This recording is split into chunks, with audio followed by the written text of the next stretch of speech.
Good morning. I'm Erica Bisson. I'm a professor of neurosurgery at the University of Utah, and it's an absolute pleasure to be with you for this Future Spine Leaders course, talking about how we interpret the literature. I'm going to go ahead and start my presentation, and what I want to give to all of you is that I'm going to take this from kind of two different tactics.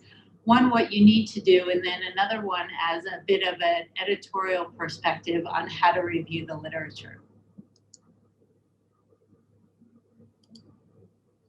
Here are my disclosures.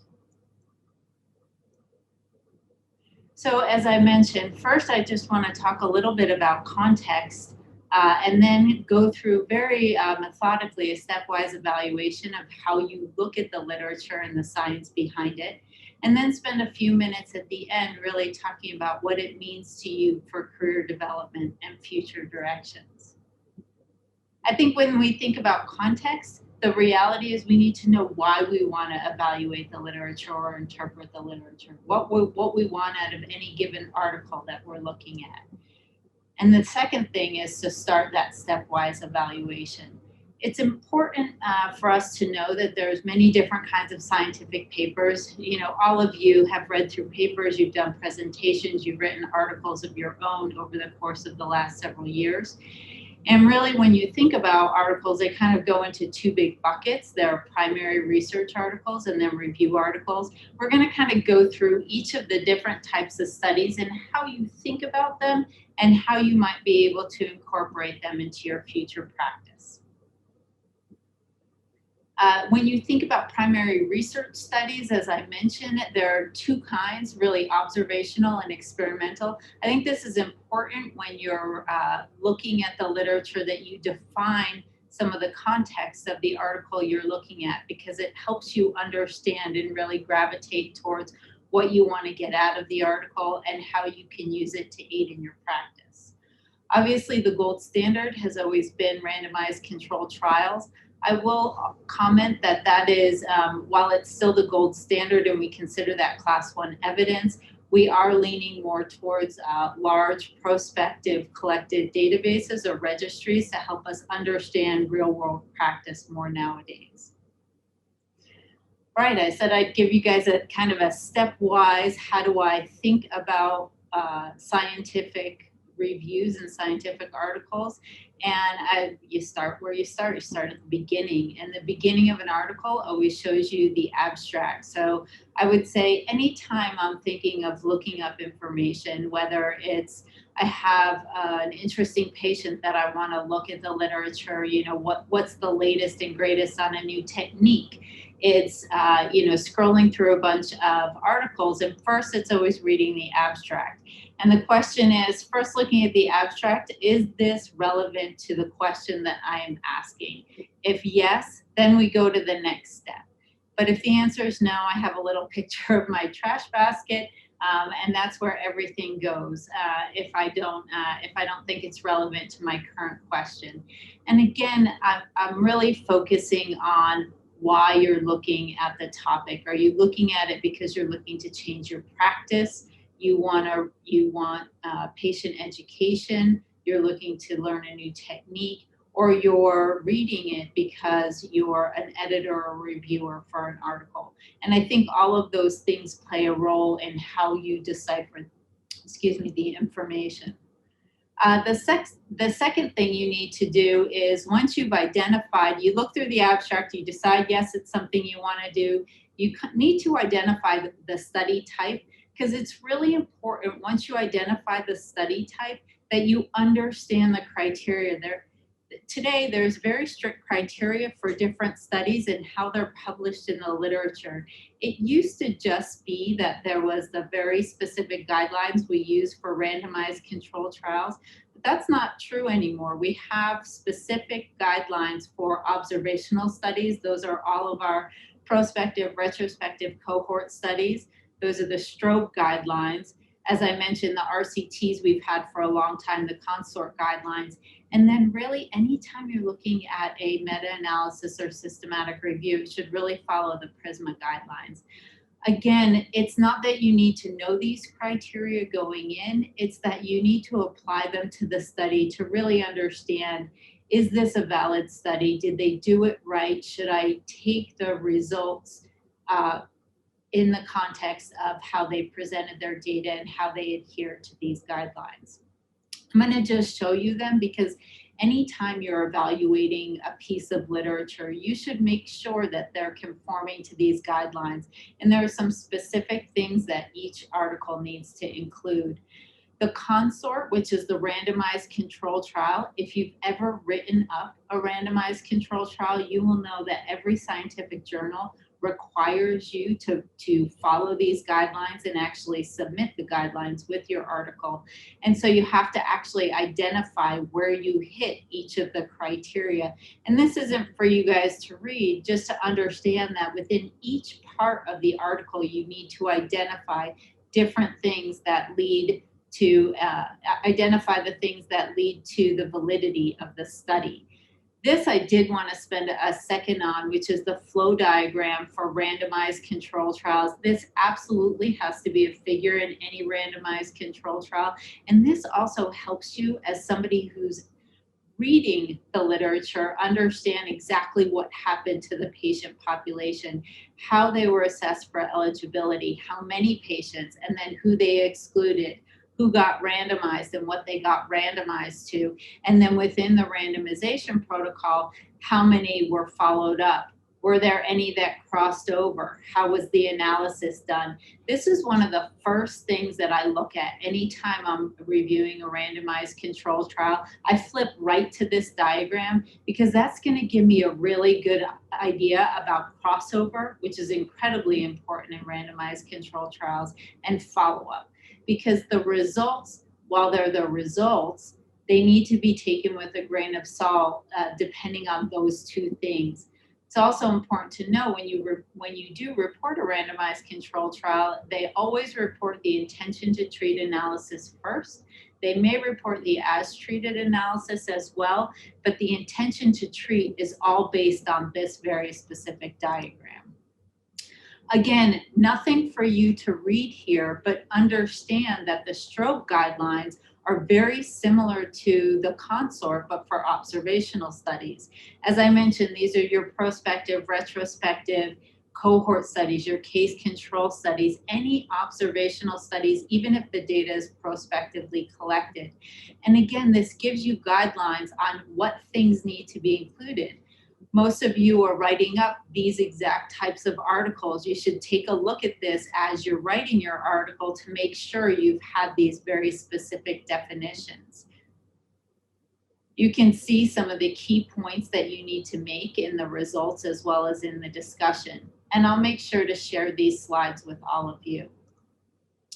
The last but not least, which is actually feels like more in depth, is the PRISMA checklist. And this is for systematic reviews or meta-analyses. It is surprising to me how many systematic reviews I read as being on the editorial board of the Journal of Neurosurgery that don't conform to these guidelines. And it's really important looking through these that they do conform, because once you miss a few key elements, particularly related to bias of the articles included, it can really change the conclusions that one can draw from the article. There is a flow diagram with the PRISMA, very much like the consort for randomized control trials. And again, this is one of the first things that I look at when I have a systematic review, is exactly how did they get the articles, which articles did they include, what was the patient population, and how did they do the analysis and inclusions. Okay, enough about guidelines. That was a lot on slides, but I think it's important as you guys kind of go through and start evaluating the literature that you take a stepwise approach to how to incorporate the evidence that you're reading into your daily practice. And part of that is being really critical about what you're reading. After you've figured out what kind of study it is, you've decided from the abstract that you're keeping it, you've gone through the checklist in your mind, the next thing you need to look at, and this is really the pieces of the article, is the introduction. So there's a lot of background in an introduction. I frankly skip to the last sentence because that's the important point. I say understand the impetus, and the first fluffy paragraphs are about what we know and what we don't know.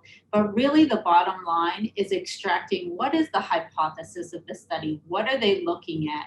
And that's usually the last sentence of that introduction. And it's super important that they're very defined in the goals and objectives of the study and the hypothesis. I will say, having reviewed a lot, that the hypothesis is not always clearly stated, but the goals and objectives are, or else it is not an appropriate article to be published in a good scientific journal. The next thing to look at is the methods, and I have highlighted in red here, spend time here. I think I spend more time in the methodology of any article than any place else. And that's because if I'm reading, whether I'm reading for my own knowledge base or to guide patient care or as a reviewer of the article, I don't know if I should trust what the results and conclusions say unless I understand the methodology, unless I understand who was included, who was excluded.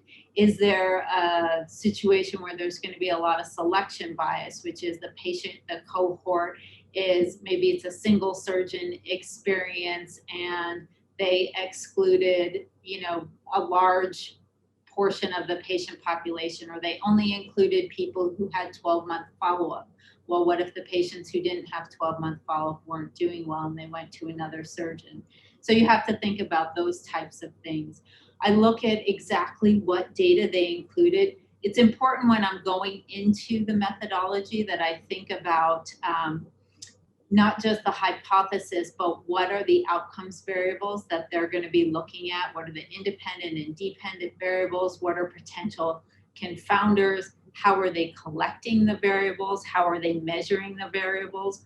All of those things are important, again, in helping you decide. You're not just reading an article and taking it at face value. You really need to critically analyze the literature if you want to incorporate it into your practice.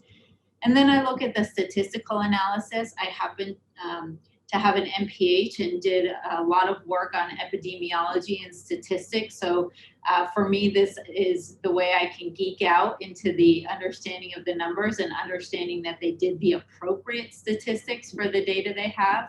But even if you don't know a lot about statistics, it's important to know that they're doing the appropriate analysis for the data that they have. I think most people spend the vast majority of time here in the results. And the results is just the facts, right? This is no interpretation. This is just exactly what they found. And usually it's a description of the findings of the study, particularly as they pertain to the primary hypothesis. And usually folks will report out the primary outcomes first and then the secondary outcomes. That's not always the case. Particularly if the primary outcomes didn't kind of come to fruition and they want to focus more on the secondary outcomes, but it should all be in there. I find that it's really helpful before I start reading the results that I flip to the figures and tables. I find those which show you the results in a graphic fashion almost as helpful, if not more helpful, than actually reading the results. And then I go back and read the results in descriptive form. But the figures and the tables are really going to give you kind of the gist of exactly what they found. Most of you know table 1 is going to give you a lot of information on demographics, and if they're comparing two groups, that's going to be a comparison between the two groups on kind of baseline level information, age and sex and maybe BMI, smoking status, things like that. And then as you go further on, your tables 2, 3, and 4, or your figures are going to be the actual outcomes measures. Again, I talk about the statistical analysis. They will report it in the results, but you have to have known what it should have been from the methodology and that they actually report what they said they were going to report in their methodology. And as I mentioned, it's really just the facts, but this is it. This is where you get kind of the meat of what they want to show you. And then you can go on to make your interpretation, and the authors themselves will make their own. And then the discussion, which is the interpretation of the results. And really, For me, I read two things in the discussion before I go back and read the whole discussion. I read the first paragraph, which should really summarize and interpret the results of their study. And then I go to the limitations. I actually don't go to the conclusions next. I go to the limitations, because there are limitations to every study that's done, whether it's a systematic review meta-analysis, a randomized controlled trial, or some kind of observational study. And to know that the authors recognize the limitations as you already are checking those off in your head when you're going through is super important, that there's recognition of those and how those may have impacted their results. I then go through and read the rest of the discussion, which is always, you know, quoting many other, all the supporting literature, kind of for and against, things that agree or disagree with the findings that they came to in their particular study. Also, the conclusion I find interesting. It's usually only 1 to 3 sentences in almost every paper, and really they just want to highlight the exact findings. It's not a lot of interpretation. It's really kind of a overstating of the results, and it's important that the conclusions that they draw are both relevant and accurate. And I find that as on the editorial board, where again I review many articles in any given week, that is one of the weakest points of some of the papers that I'm reviewing, is that the conclusions aren't really supported by the results presented in the article. So I think that's something as a new practitioner, you need to be cognizant of, that not every article, what you read in the conclusions, is proven in the results. And so I think sometimes people only read the abstract or read the introduction and conclusions. And if you miss all the bulk of the data in between, it's really easy to take something at face value. And I would caution against that. So again, quick look, read the title and the abstract. Again, stick it in the circular file if it's not relevant. And if it is, keep it. Again, most important sentence in the introduction is usually the last, which tells you either the goal, objective, hypothesis of the study, and then that first paragraph of the discussion, which is the interpretation. And then again, look at the figures and tables. Look at the figures and tables. These are this is where your results are. You can read it, but it's so much easier to actually look at the data in table and figure format. I wanted to, that's kind of the how you look through a scientific paper, and I take that that kind of tactic with when I'm training my residents how to evaluate the literature. But then I wanted to take a few minutes to really talk about why and the logistics of it. So first, kind of logistics of it. When I was first starting off as an attending, I remember I thought, oh my gosh, I have to read every article in every spine journal every month to stay up on the literature. And frankly, that is just not feasible. So I think, you know, you should start thinking about what is going to be my time commitment to this, and then how am I going to navigate it. I think reviewing the table of contents of several of the major spine journals monthly is very important. I think things pop out at you if you're not getting the physical journal delivered to your office or to your home. I think just scrolling through the table of contents every month is important. There are always some great articles. Obviously, they should be filled with fantastic articles, but you're never going to read them all, but some of them may be particularly relevant to you. I would say after you scan through the table of contents, if you find anything that's of interest, collect them.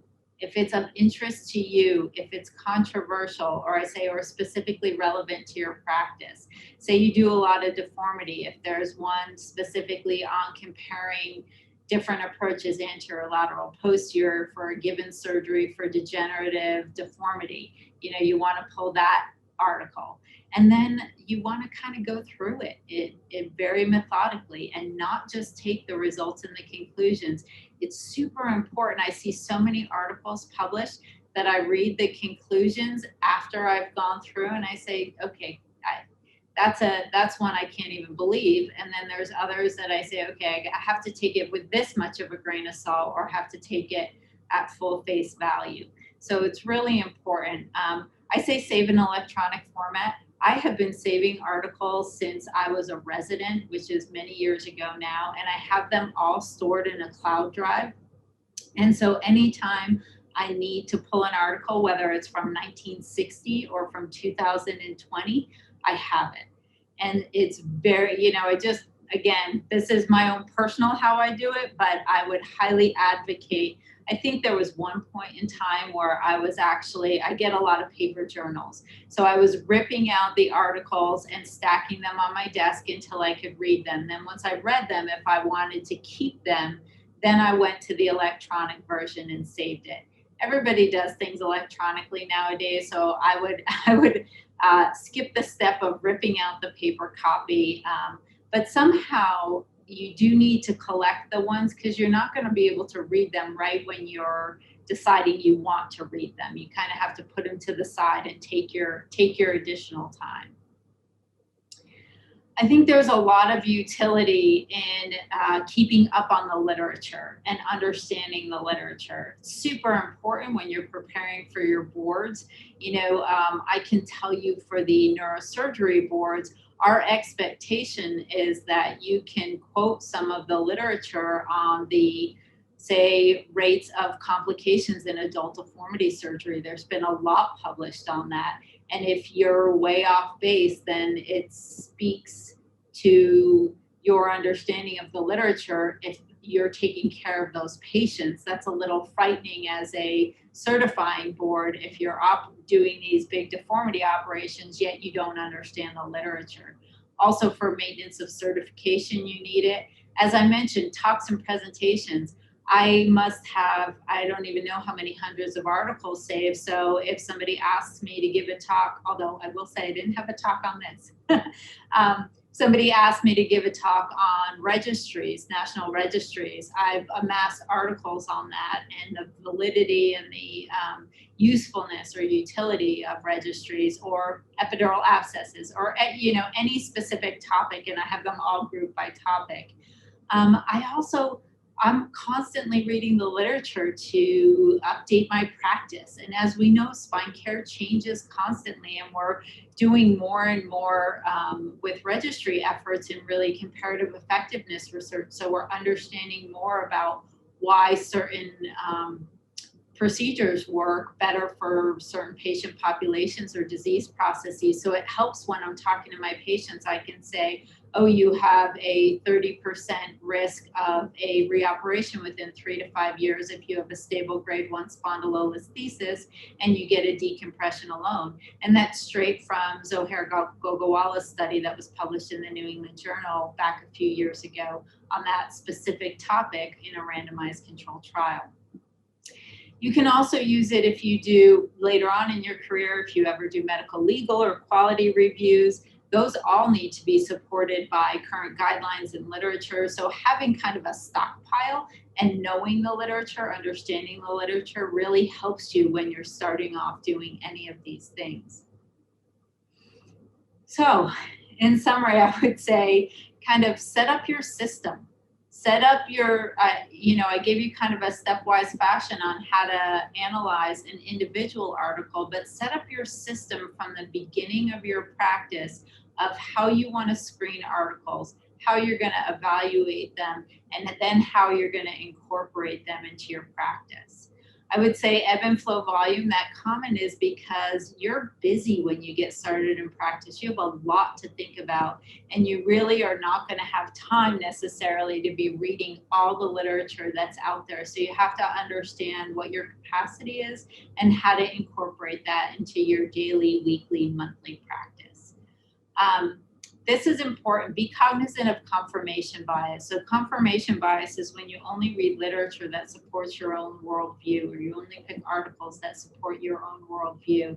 I think that is, that can happen. It happens in other fields. It definitely happens in neurosurgery. So read all the literature. If you're going to look at risks and complications with lateral approaches to the spine, you don't want to just read the articles from those who say there's a very low risk, vessel risk, femoral, weakness in the quad, all of those things, nerve injury are really low. You want all across the board. You want experts, you want non-experts, you want systematic reviews, you want randomized controlled trials if they exist, you want large cohort studies, small cohort studies. So try to look at it all when you're trying to answer a question for yourself. And then incorporate them into your practice. The more you read and actually use the data that informs you, the more you'll remember it and be curious to go to that next step. Oh, when that next study comes out, what did they find? Oh, wow, they just said that laminoplasty was better than lami fusion or ACDF for cervical spondylitic myelopathy. I swear I just read something from 2 years ago that said the exact opposite. Let me take a look at that. How do I use that information to inform me to guide patient care? And then lastly, I think of future directions, and this isn't future directions for evaluating the literature, but future directions kind of on how you think about interpreting and evaluating the literature. I really do believe that it's our responsibility to ourselves, our trainees, and our patients to be lifelong learners. And this is just one small piece of that, right? And then I think the other thing is for you to individually think about, what is your contribution? Do you want to add to the literature? Do you want to simply interpret the literature? Or do you want to be part of a larger group that does kind of national studies looking at whether it's looking at novel techniques and being involved in registry efforts, or do you want to get involved in guidelines efforts where you're critically reviewing the literature to bring consensus statements to our societies and our members? All of these things play a role as you develop your careers in the future. It's been a pleasure to talk to you folks today, and I would open it up for questions.